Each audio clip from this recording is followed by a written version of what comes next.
Barb Higgins here, welcoming you to 1,000 Tiny Steps. In this podcast, I share my stories of love, loss, triumph, and tragedy as I continue to trace my steps backward and ponder what led to the death of my daughter, Molly. If you're ready to laugh, cry, shake your head in disbelief, or simply listen, and tie, buckle, slip on, or lace up your shoes, and join me as we begin our 1,000 Tiny Steps. Hey everybody, Barb Higgins here, beginning episode 73 of 1,000 Tiny Steps. So I started today with an appointment to my foot doctor, and my little glommy toe is fine. We had so much fun in my appointment. So I go to a foot doctor. He's a surgeon. He's not a podiatrist. He's an orthopedic surgeon. We got talking about those websites that you can, sign up and take pictures of your feet and make money. Apparently people with beautiful feet make money, but I heard that people with glommy feet make money. And so I think I might, begin an account that's called Baby Got Bunions or something like that. We'll see what's available. It just makes me laugh, kind of, that, people will pay for pretty extreme things. But what was funny is we got talking about all the nasty feet. And I have that video I posted of that big metal pin being pulled out of my toes. That was either well received or not well received, but it just made me laugh. And we came up with all these funny names. And then we thought that my foot surgeon should have one, and he could just get consent from his patients to post pictures of their feet. And it could be called the agony of defeat. So only old people will know what that's from. When I was growing up, every Saturday, ABC had the Wide World of Sports, and there was a beginning of it. And part of it was narrated, and it said the thrill of victory. And it showed people winning races and diving into water and stuff. And then the agony of defeat. And it was a ski jumper that crashes terribly. Anyway, it just made me laugh. So I'm just sharing that right now because it's a fun little uplifting way to start. The third episode of what is a pretty difficult season. And here's why it's difficult. It's not just difficult for me to remember these things with hindsight. It's also very, very challenging to share it in a way that doesn't sound like I'm just airing dirty laundry. I mean, I guess I am, but my generation grew up being told you don't air your dirty laundry, you just carry it around. And what I have noticed in our current society and the push for equitable treatment of everybody, not equality, equity, two different things, is that we have to begin to share our journeys. Now, some people are private, but they can get support and share their journeys through other people sharing their journeys, if that makes sense. The amount of feedback and support I get from a lot of what I talk about is significant enough that I'll continue to do it. And also, as we increase our ability to communicate with one another, it's one of those things where the more we can do online, the less we do in person. So are we really getting closer, or are we getting further apart? What I will say is information is a fingertip away, or I'm not going to say the words because my phone will answer me, but I can ask my phone anything and get an answer almost right away. In sharing this story, I will constantly strive to take ownership in the pieces that were mine. And I will share the adverse behaviors and the things that happened to me in as gentle a way as possible. But it's not my job to carry around the bad things that have happened to me so that the people that did them are somehow protected or can somehow turn around and do it to other people. In resharing my stories and rethinking all that happened to me from the note in the backpack until me sitting in this little room today, is that I often just freeze. I don't fight for myself. I don't stand up for myself, and I back down. And of course, for someone looking to manipulate or, abuse somebody, I'm the perfect person because I'm wishy-washy and I'm a sap and I put things down. And a good example right now is my mom just messaged me, and she's got some big issues with my dad and money and financial stuff. And can you come over and can you talk? And I was all ready to just pick up the phone. And I realized, no, this is not okay at all. This is not what I had planned for today. And so I've made some arrangements for later, but it is very difficult for me to not just respond to somebody when they ask me for help. And when you have a person in your life that looks for 250% commitment in a way that's incredibly unhealthy, they're going to look for somebody that will do it and not feel like it's unhealthy. I guess that's the best way for me to share this. This episode I call Taking a Step Back. So I had begun my friendship with Amy in November of 2005. So now we're going into the school year 07-08. So Gracie and Morgan would be first graders, and Molly would be a second year preschool. This was the school year that really, really sort of gave me pause. So I'm going to start out first by sort of going over the last couple of years of what was going on with me. Kenny and I were having a lot of struggles. So when I say that the 2005 summer was my last happy time, that was before I knew a lot of what was going on in Kenny's business. And so I believe it was the following year, 06, the summer of 06, where I went to the bank because we needed a new roof. And I had been coaching 3 seasons a year for several years and had about $30,000 saved up for a roof. And I went to the bank to check the balance and it was zero. And I thought something bad had happened. And so I was directed to the bank manager who told me the IRS had levied it. So I came home like, I want the money back. I need the money back. I want the money back now. It was horrifyingly bad. And that was sort of the beginning of really troubling times for Kenny and me because his poor business practices were now affecting my life. I coached 3 seasons a year for 4 years to pay Kenny's tax debt. Like, I don't think that's right. It's still not right. It still irks me today. We were starting to fall apart. So my home life was beginning to have struggles in it that didn't happen before. Amy loved to be a helper. And so if I shared anything with her, she jumped right in to be of assistance, moral support. She'd send me a card. I have a box somewhere of cards from her. Very, very kind things. But what she would do later is take that incident and use it against me or against Kenny or against whoever was the perpetrator or the sufferer of that particular transgression. So anything I share with her, I'm quite sure this whole podcast season will be very, very manipulated and changed by Amy and Roy both in their regular conversations. I think they work hard to manipulate the truth. That's just my opinion. That was something that started to happen sort of in Gracie's kindergarten year and the summer after kindergarten. So heading into first grade, I was not happy and I had been unhappy. I'd been unhappy since the miscarriage and not trying for a third child. And when I look back on it now, I feel like had we tried for the third child, I wouldn't have been available for the note in the backpack, and a lot of these things wouldn't have happened because I would have been busy growing a baby and busy doing other things. And it just wouldn't have had the same dynamic because I would have been pregnant and growing a baby and having a baby. And so I wouldn't have been as available to Amy as I was. The summer after kindergarten, going into first grade, we went on vacation and we always went to the Jersey Shore. So it would be Kenny, me, Gracie, and Molly. And cell phones were becoming a much bigger thing. Like I actually had gone from my big giant purchased in 1998 cell phone in a case the size of calculator to flip phones and those sorts of things. Those were all coming into play. And more people were using cell phones. So I had a cell phone on vacation with me. I still wasn't a regular user of the cell phone. It wasn't really until a couple of years later, maybe '09 and 10, when things really got heated up with Roy, that I really started to rely on my cell phone. But we went on vacation. It was June. So it would have been June of 2007. And I got several phone calls from Amy and I was on vacation. And that was a time when I really felt like, this is my vacation. This is my time. I don't want phone calls from home. In her defense, she was really struggling. I think she had sprained her ankle or she had done something and needed moral support. And not surprisingly, I was really her only super close friend.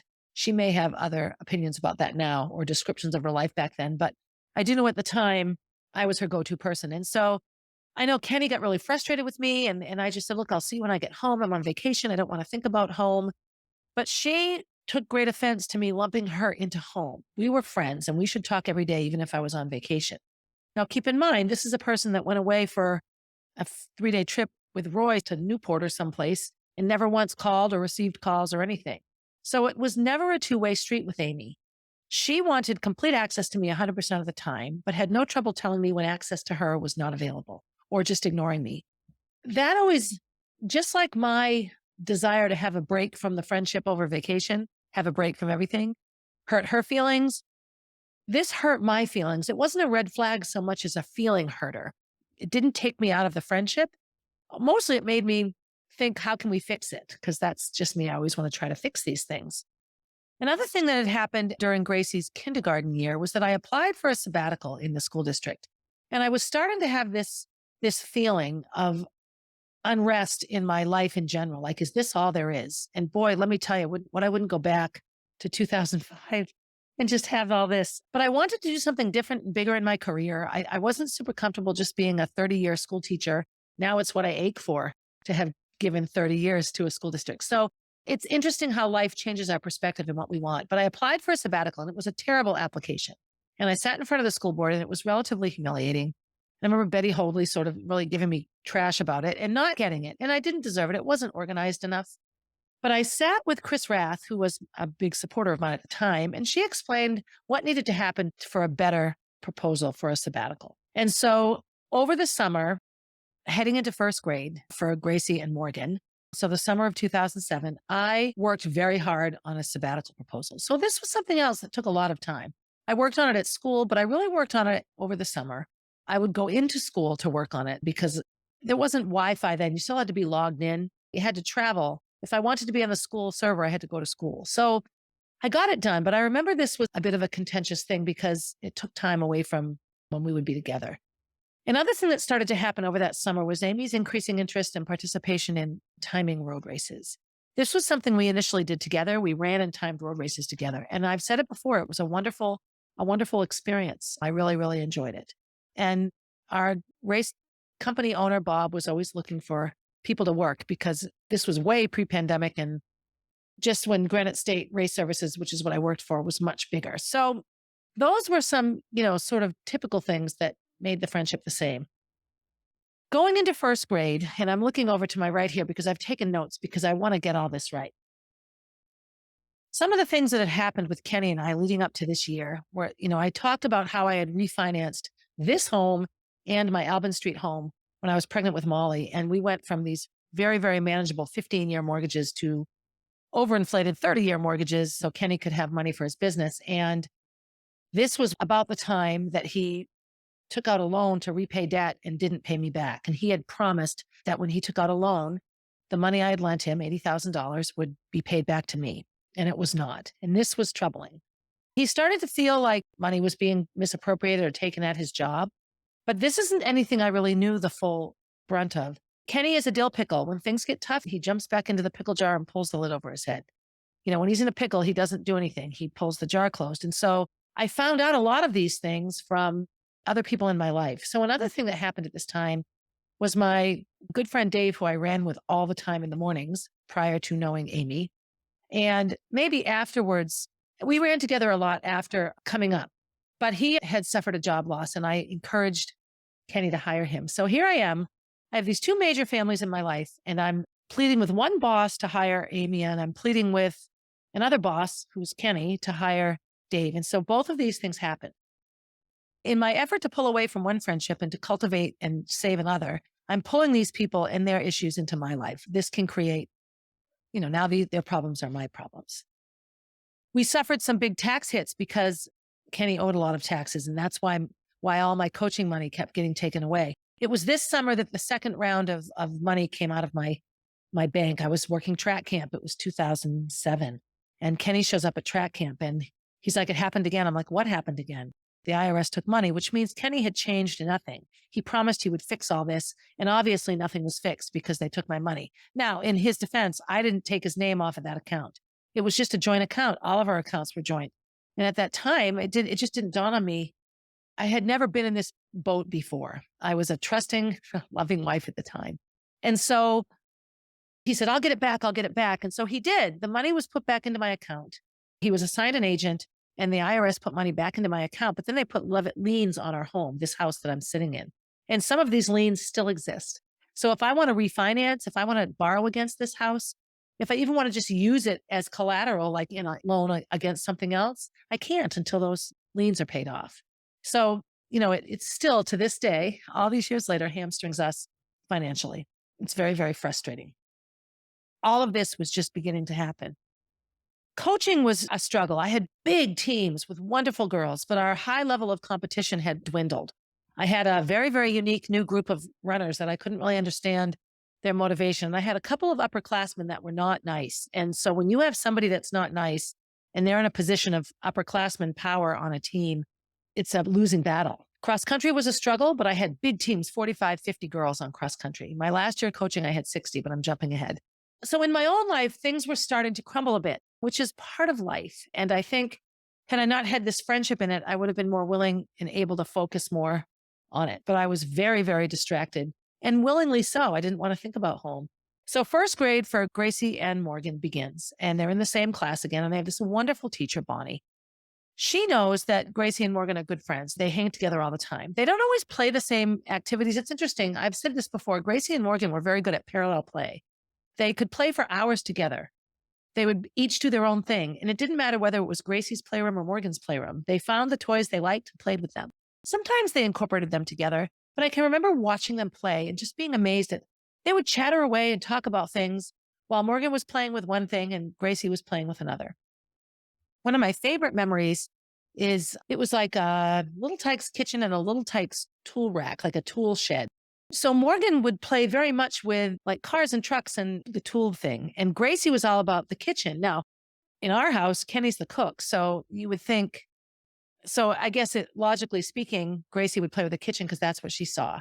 And in Morgan's reality, Roy did all the home repairs in that beautiful home. He did amazing projects. So he was constantly using tools. So I can see where she would see that and want that. But I remember once walking in on them in that third-story playroom, and they were busy away, chattering along, running some sort of little house, or maybe it was a motel or a school. It was something. And Gracie was in charge of preparing the food. Gracie was involved in preparing the food, and Morgan was involved in like being the handyman and the maintenance person and the person at the hotel or the school or whatever it was that made sure everything was working. And they were chattering away, really, really lost in an activity. I loved it. The one thing they would play together constantly was Polar Express. We had the whole Polar Express, everything. We had the train set. We had all of it, the movie, the books, the toys, all of it. When Morgan and Gracie were playing here, they were just swallowed up in that. At this time, Molly also began to develop some of her own friends, and she had a little friend named Hannah at preschool. And Hannah lived right nearby. And so it was becoming easier now to have dual play dates where Molly would play with Hannah and Gracie would play with Morgan. And there wasn't that group of three. And Morgan was also becoming a much bigger piece of the neighborhood dynamic. She would come over a lot, spent a lot of time here without Amy. And so I remember birthday parties really picked up in first grade.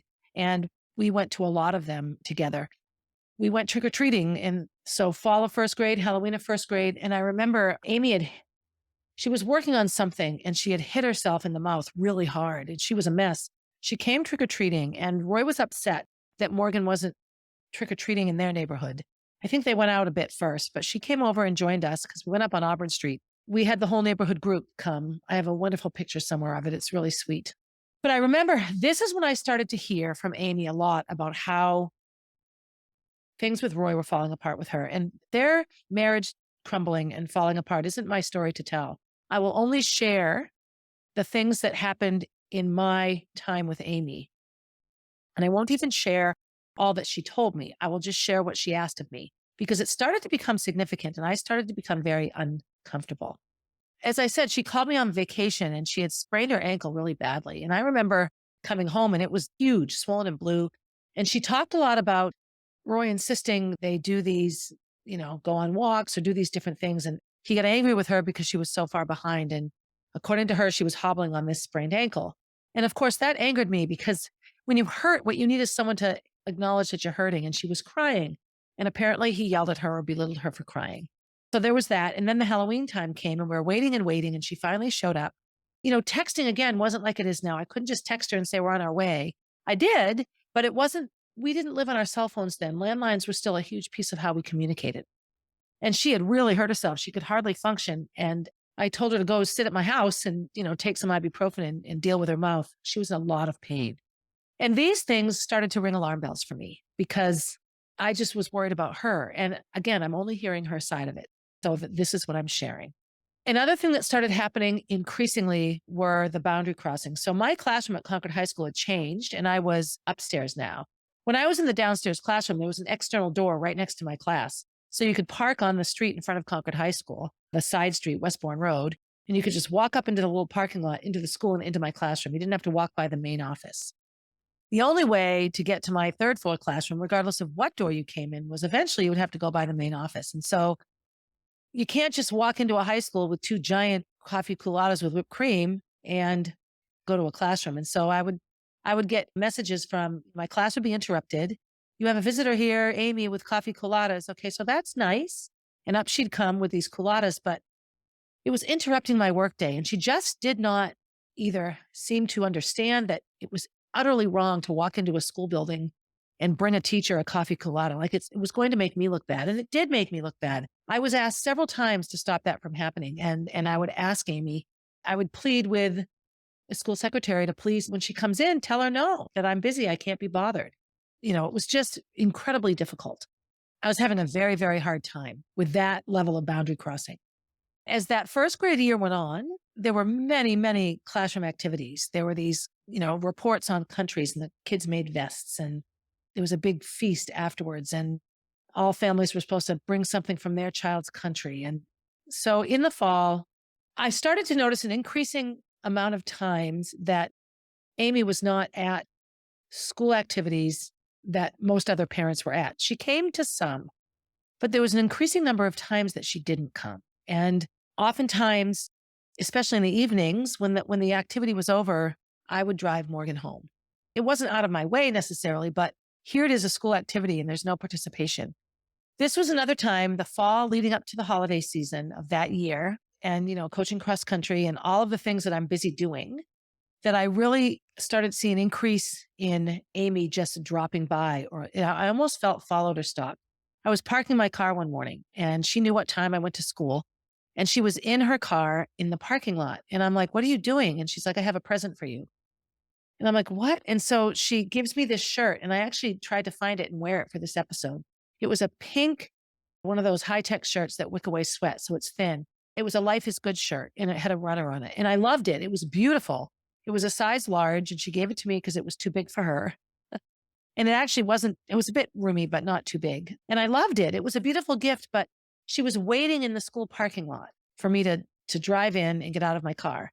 And of course, it wasn't a quick drop off. It was a long conversation. And I'm wondering if we could have a play date today. And I just remember it left me feeling really uneasy. Like, what is going on here? I will say, I know that life in her house was increasingly stressful. And I think, knowing what I know about both Amy and Roy now, I can't imagine that a marriage between those two people was easy and that life in that house was comfortable.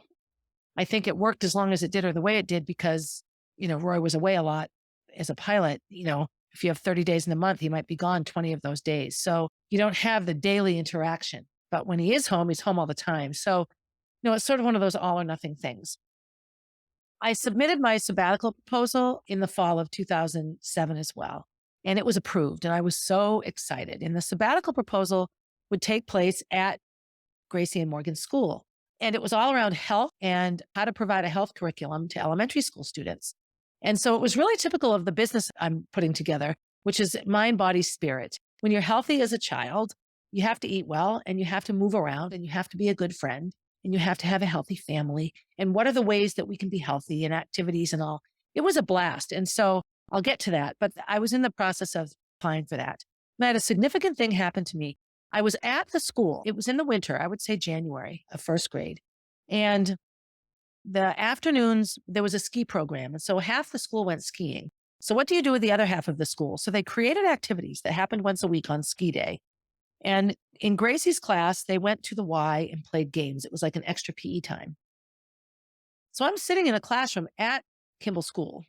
I get paged to the main office. So I go to the main office, and apparently Gracie had left the classroom, gone outside, was standing outside. Several parents saw her standing out there by herself. She walked to the Y by herself, thinking that she had missed it. All the way to the Y. She was standing at busy North State Street, and a stranger asked her, "What are you doing?" And she said, "I'm going to the Y to exercise." And this kind woman took her to the Y. What if the guy in the van with the puppies had seen her? Like, I still get so upset about it. I was in the building when this happened. It reads like a, America's Most Wanted episode. And so I went right to the Y. Everybody was there at that time. Poor little Gracie looks at me. I was so upset and so distraught. She thought I was mad at her. She cried. I cried. It was horrifying. And I just remember I actually went to the hospital. I said, "I think I'm having a stroke. I don't know." I had this big binding feeling in my head. And it's one of the reasons I was so trusting of them with Molly. They gave me every test imaginable. I was in that ER for like 6 hours. I had an EKG. I had a EEG, a brain scan. I had all of it. They basically said you had a very, very bad panic attack, which makes sense. I almost lost my child. That was my life at this time. The level of stress in my life was increasing. And the level of triangulation around Amy, my mother, and I was at the point where my mother was just refusing. "You tell Amy, no, I am not going to host play dates. I want no part of it." And I did tell Amy that, but Amy's life was increasingly difficult. So she was needing me more and more and more as I was pulling back. Amy had a really, really significant surgery. And I'm not sure the timeline of this and the story I'm about to tell. I believe the surgery happened at the end of kindergarten, the spring and summer, heading into first grade. So by now she's healing up. Significant surgery, and it didn't go well and it didn't heal well. And this was the first time that Amy had indicated to me that she was afraid of Roy. You fill out these medical forms and such, and she had put down that she did not feel safe at home. There was no follow through on this. So I look back on that now and I just wonder, was that box really checked off? I believe that it was. I think in later years, she collected all that evidence, which is what she would do. But she had this horrifyingly slow recovery. And I think it was the spring of kindergarten, heading into the summer after kindergarten.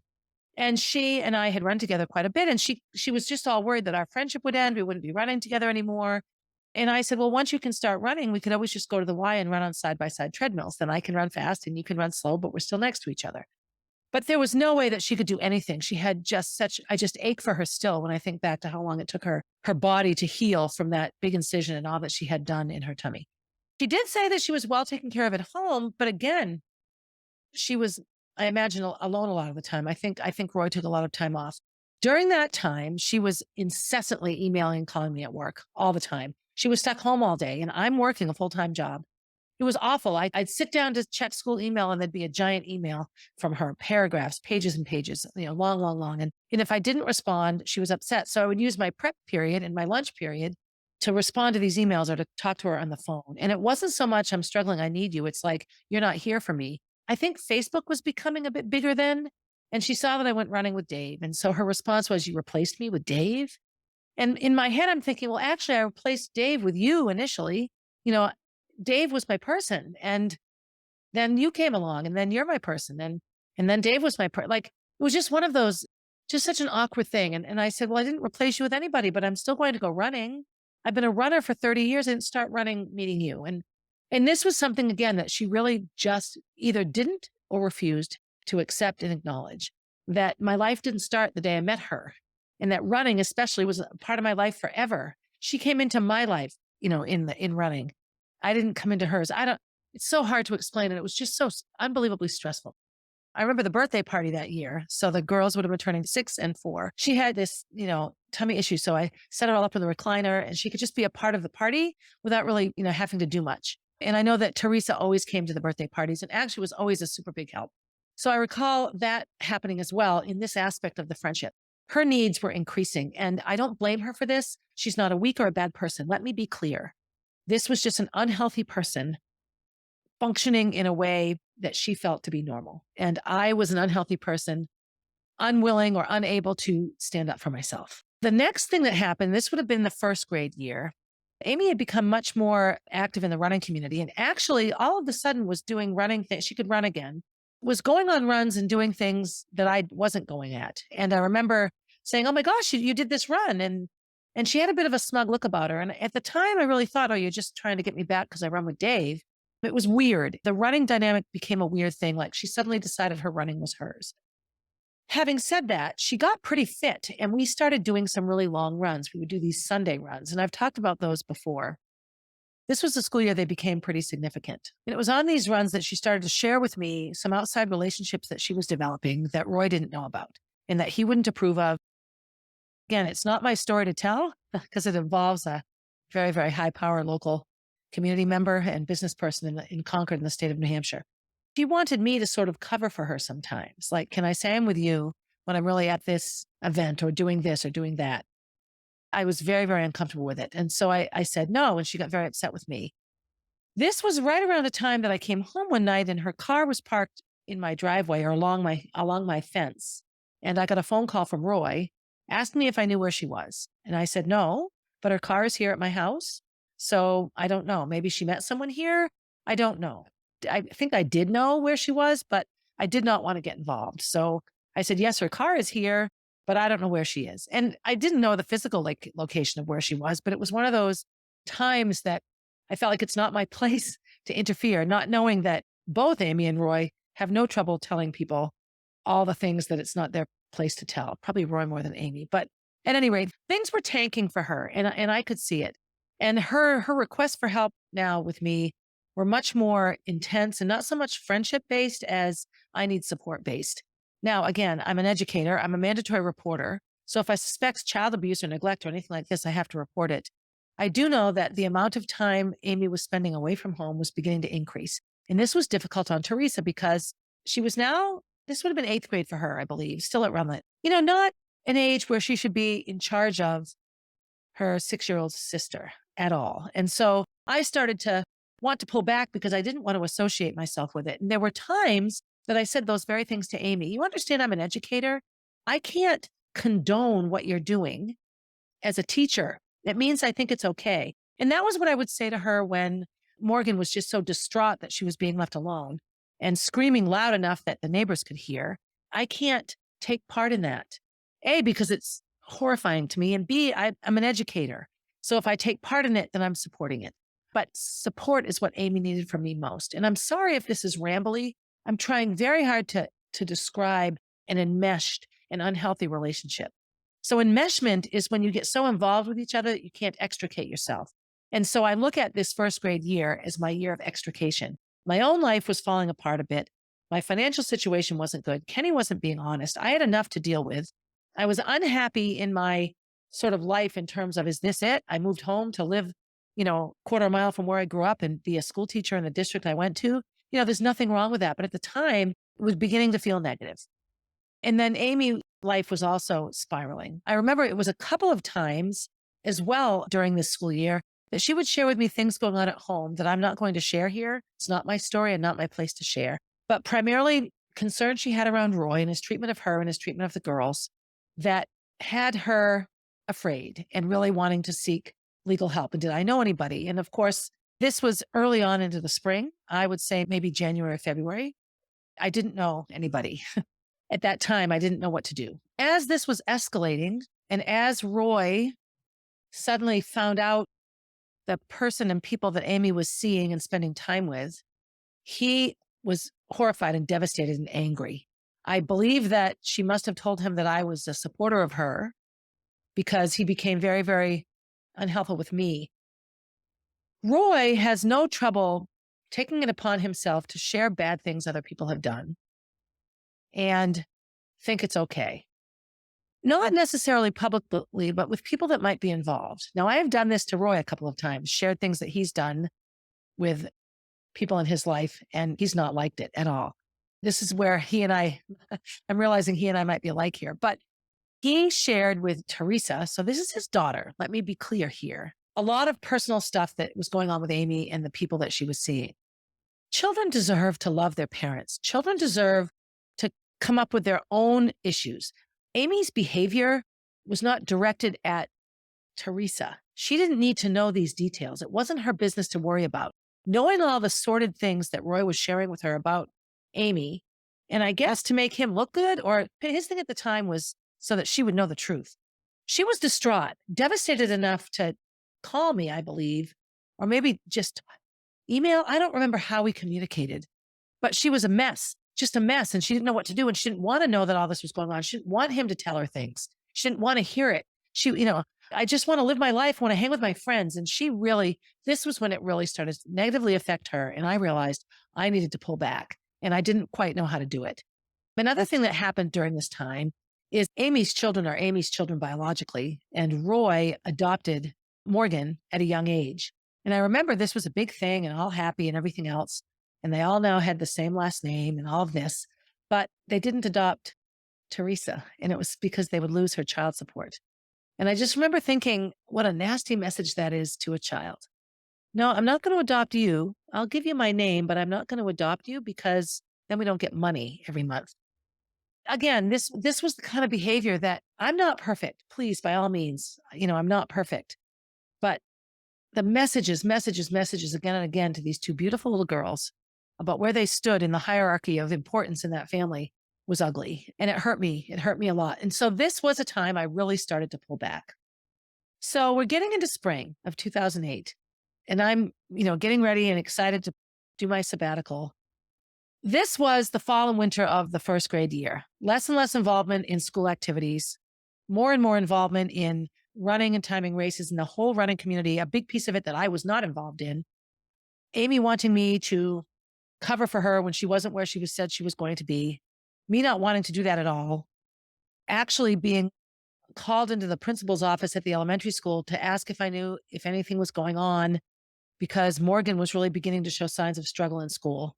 She was never a behavior problem ever. Quiet, hardworking, diligent little girl, but difficulty getting to school, just morning difficulties. I remember one morning, this was in the spring. This is significant. I went to school with Gracie, dropped her off, had dropped Molly off at preschool already, and Morgan was not there. We had talked on the phone about different things. And this was, again, I was driving the kids to school all the time. The number of times that year that I picked Morgan up and drove her to school, they lived 2 blocks from the school. Keep this in mind. During first grade was significant. And if it got her out of that house into school, that was great. So she didn't answer her phone and there was no Morgan. And I knew that Morgan wasn't sick. So I went to the house and I walked inside. I'm like, hello, hello.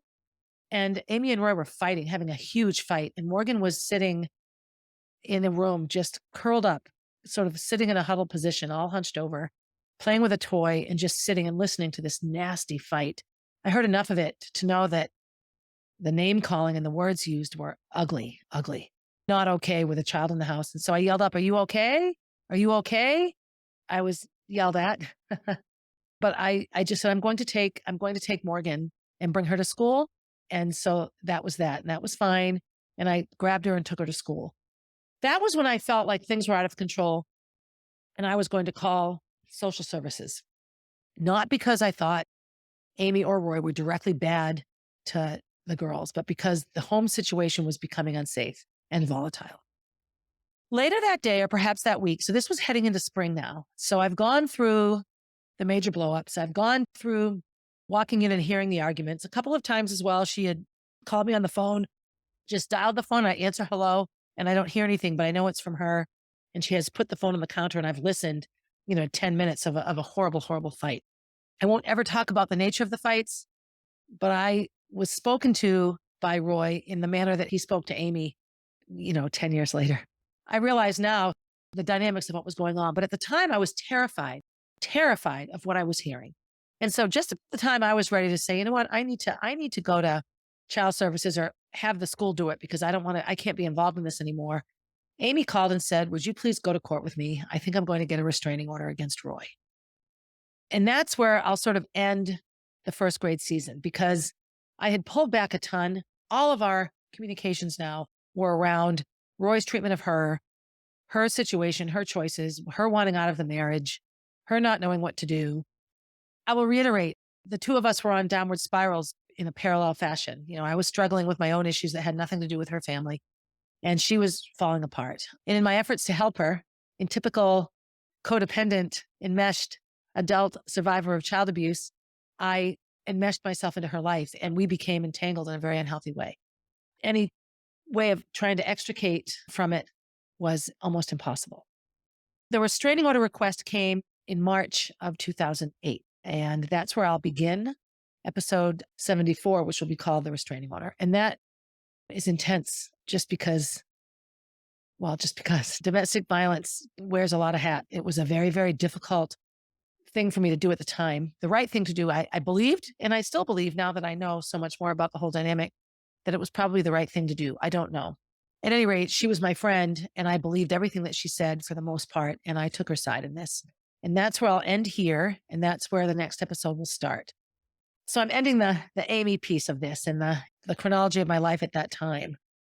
I look back on those years. I'm a person, when I look back on a negative experience, it's always either nighttime or cloudy. My bad dreams and my nightmares always take place at night or on really gray, dark days. Most of my memories of those years, Molly and Gracie, Morgan and Teresa, and all the neighborhood kids, most of my memories of those things are happy. For the most part, life was happy.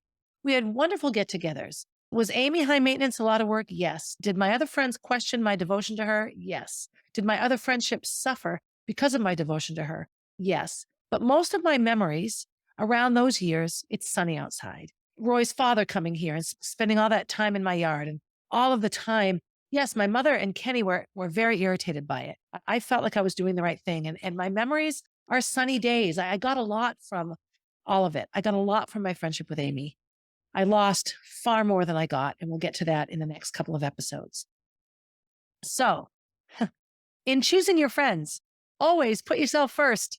Make sure to ask yourself, is this friendship helpful to me? And if you have red flags, go slow.